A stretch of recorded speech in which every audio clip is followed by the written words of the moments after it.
Welcome to the Evolution Show. 10 years ago, Tesla started a journey that has changed the auto industry completely. Something many said couldn't be done. I invested in Tesla in 2011 and took delivery of a Tesla Model S in 2014. I can look back and smile, but mostly I try to make use of this lesson. And 3 years ago, I put my experience in motion when I invested in a Swedish startup called Einride that started a similar journey to transform the trucking and logistic industry.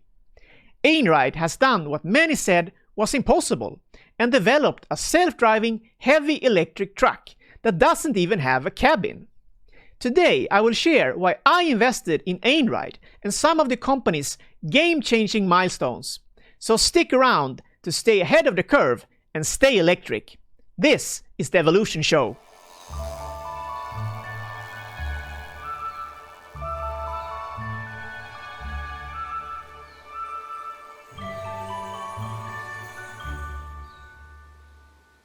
Welcome to the Evolution Show. I'm Johan Landgren. In the previous episode, I gave my stock predictions for the Chinese EV maker NIO, and I also looked at XPeng and talked about the future of the auto industry. Today, I will look at the super inspiring Swedish startup Einride and what led me to invest in the company. Einride has developed the first self-driving heavy electric truck that doesn't even have a cabin. And the company is already in operations in Sweden, with many Fortune 500 companies lining up to become customers, including DB Schenker and Coca-Cola European Partners, and Michelin Group, for example. For those new to the channel, I'm a full-time investor and writer on sustainable energy and electric transports since about 10 years back. I'm also a beekeeper and dedicated to issues related to sustainability. With the Evolution Show, I want to share inspiring ideas from inspiring people and companies that can address the climate crisis. I also share my thoughts on investing in innovative companies, mostly in sustainable tech. So, about a year ago, I had the CEO and founder of Einride, Robert Falk, on the show, where we talked in depth about Robert Falk's inspiring background and why Einride was created. I highly recommend you check out my talk with Robert for more on Einride. I'll provide the links below. Today, I'll give you an update on what's going on with Einride and cover some of the most recent milestones.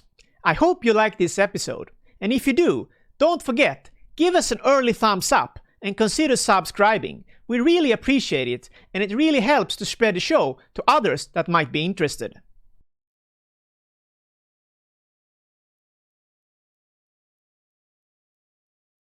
October 15th, 2020, the Swedish startup Einride made history when its next-generation pod, or autonomous electric transport, became the first vehicle of its kind to complete a lap and set a record on the Top Gear track at Dunsfold Aerodrome in Surrey, United Kingdom.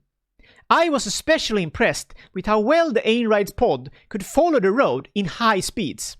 I think this was a very important milestone for the company. Yet Einride really stands out with its autonomous electric trucks because not only have they skipped the cabin altogether, while other companies talk about future applications, Einride's pods are already in commercial use. I expect we will see Einride's pods or heavy electric trucks like the one Oatly use on many new markets soon. A key market is the United States, where Einride has raised a lot of attention the last couple of years, showing the pod at different AI and autonomous vehicle events in the United States. And the company is now recruiting people to work with the sales in different parts of the United States. And Einride's pods are operating on a public strip of road in Sweden since 2019 at the logistics and shipping company DB Schenker Distribution Center in Jönköping, Sweden. Einride's pods, or heavy electric trucks that doesn't even have a cabin, are monitored and remotely controlled from far away by an operator. And Einride has now many new customers waiting to test the pods in other real-world applications, such as the one at the DB Schenker Distribution Center. Some of the other major partners that are already testing the pods with Einride are Lidl and the Michelin Group. One of the most recent potential customers is Coca-Cola European Partners, that together with Einride tested the pod at one of the Coca-Cola facility outside Stockholm during 5 days. Coca-Cola was impressed, and following this pilot, Einride are going to test the pod in higher speeds with Coca-Cola European Partners later this year. Einride is planning to have highway-capable pods delivered to the customers in 2023, but already today they are in operations in small scale. Aside from the pods that have no cabin, Einride is also offering heavy electric trucks in a collaboration with DAF and EMOS. The first customer delivery of these heavy electric trucks took place during the spring 2020, when Swedish company Oatly, making plant-based vegan foods, took delivery of 4 Einride trucks that now are operating 200 to 400 kilometers per day, with a range between 120 and 160 kilometers per charge, depending on the load. But Einride now offers 3 different electric trucks aside from the self-driving pod that can be ordered today. I've already mentioned the heavy electric truck that Oatly are using, but there are 2 other smaller versions as well. First we have the Oatly truck, or the tractor trailer, that has 33 pallets and can carry 24 tons. We also have a medium-sized truck, a city truck, that can carry about 18 pallets or 16 tons. And the smallest of the trucks is a distribution truck that can carry 18 pallets or 9 tons. Now, how about Einride's business case? If we look at this article by the Director in Efficient Mobility at Einride, Dr. Mehdi Akbarian, he summarizes a lot of really important points when it comes to emissions and the cost basis for going electric and autonomous. And if we start with emissions, trucks alone are the fastest growing source of CO2 emissions worldwide and expected to contribute to a 15% increase in total global emissions by 2050. And accounting for already 7% of the total emissions today. Another really important point Dr. Akbarian is making in this article is that heavy-duty vehicles, basically diesel trucks, are the main source of health-threatening NOx particles or emissions in urban areas. As a result, 24 cities housing more than 62 million people will ban diesel vehicles, and 13 of those will ban all internal combustion vehicles by 2030. So we're moving in this direction anyway. Therefore, there is a good point to go electric. Now, let's look at Einride's business case in terms of pure economics. Again, using an example from Dr. Akbarian's article. The biggest boost electric trucks can receive to cost effectiveness is by making them totally autonomous.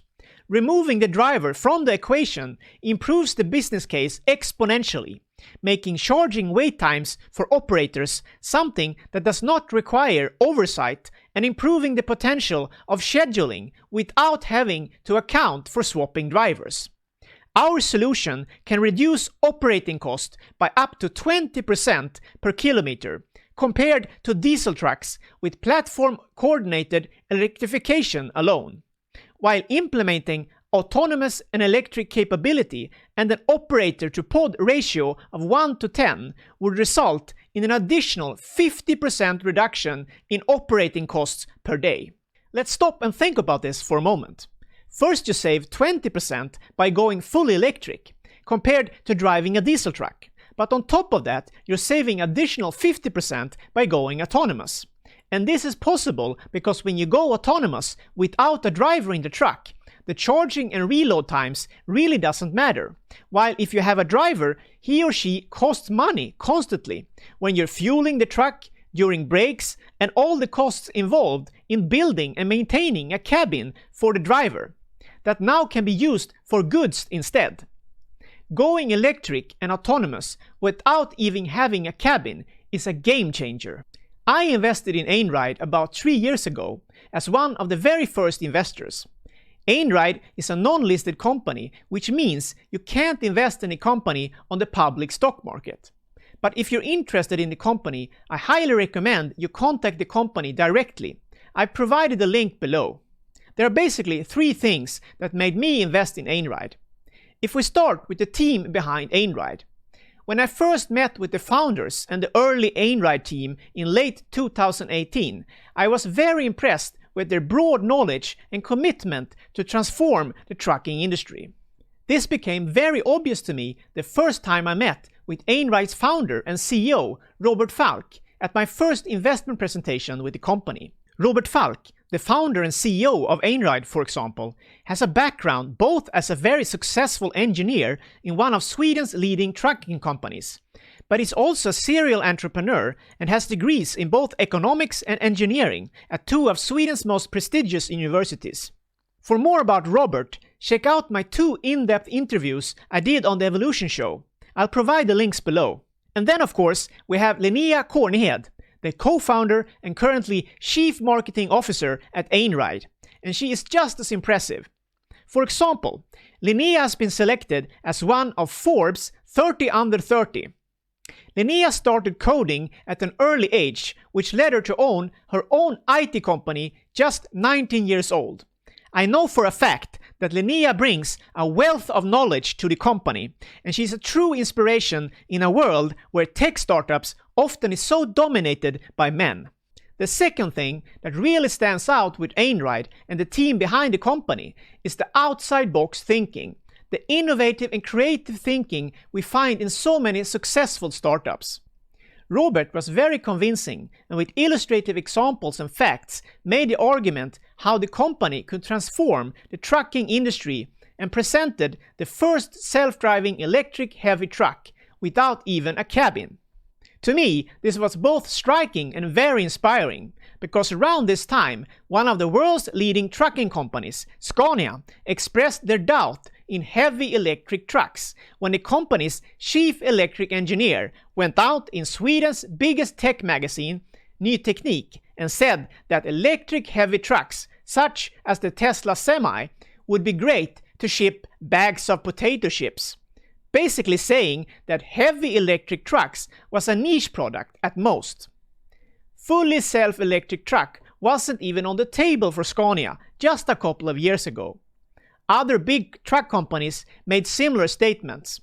About 3 years later, following Einride's and Tesla's lead, Scania and the other major trucking companies are suddenly saying that they are to take the lead in the electrification of heavy electric trucks. For me, this is obviously a way to try to catch up to Einride and Tesla, and indeed change the narrative. We know it wasn't long ago the big truck companies said going electric and autonomous were either impossible or far into the future.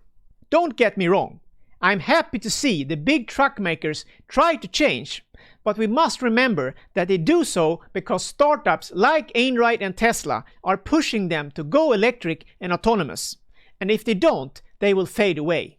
The third reason why I invested in Einride was my early experience with Tesla. After investing in the company almost 10 years ago and following its struggles and success and being an early adopter with one of the first Tesla Model S owners in Sweden, I see many parallels with Einride. A very innovative and bold tech startup with a professional and committed team that understands hardware, software and digitalization and how to connect it all together with electrification and self-driving services. And this brings me to an important point and something I remember Einride's CEO and founder Robert Falk said when I attended my first investment presentation with the company. Robert told us how he left a high executive job at one of the largest trucking companies in the world because their internal process was too slow and didn't have the innovative power to change the industry fast enough to meet the climate crisis with electrification and self-driving tech. And this is exactly the problem the big automakers are facing today. Einride gets it, Tesla gets it, and the large automakers try to change, which is good, but they are too slow and in many ways stuck with an obsolete thinking.